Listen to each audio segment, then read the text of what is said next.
After assigning the support, now what we do, we define the load and the load combination.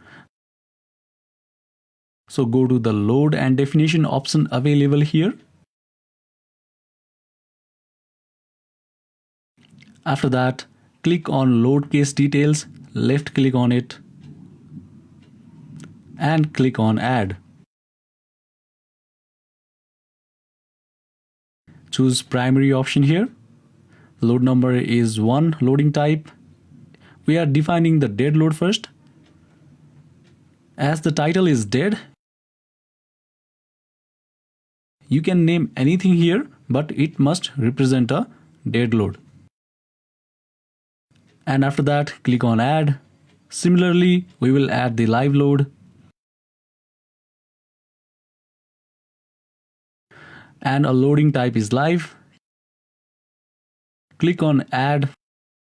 For now, in this example also, we will use the dead and the live load only. In building, we will use dead, live and the seismic load.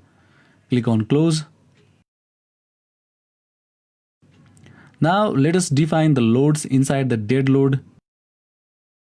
Click on dead option here and after that click on add. Okay, save it.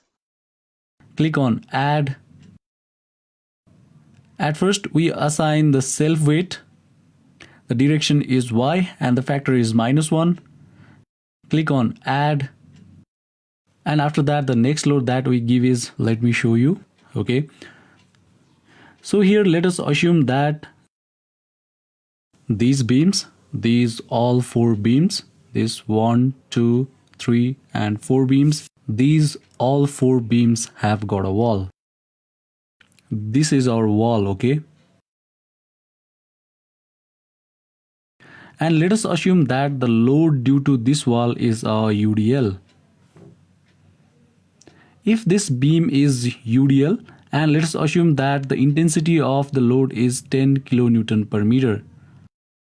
While doing building, we will see how this load intensity can be calculated. For now, let us just assume this value.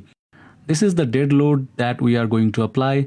Let us apply 10 kilonewton per meter load in these 2 beams. These 2 beams will have 10 kilonewton per meter load, and in these 2 beams we will have 5 kilonewton per meter. Okay. Now let us define accordingly.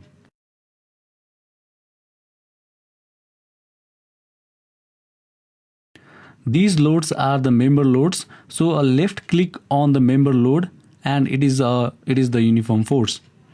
The force is -10 kilonewton per meter. D1, D2, D3, they all are 0 because we are applying the load in the entire span of the beam. The direction is GY. That is the global Y direction and the minus means the downward direction. Click on add. You can see a load definition has appeared over here. Similarly, next load that we define is 5 kilonewton per meter load and click on add.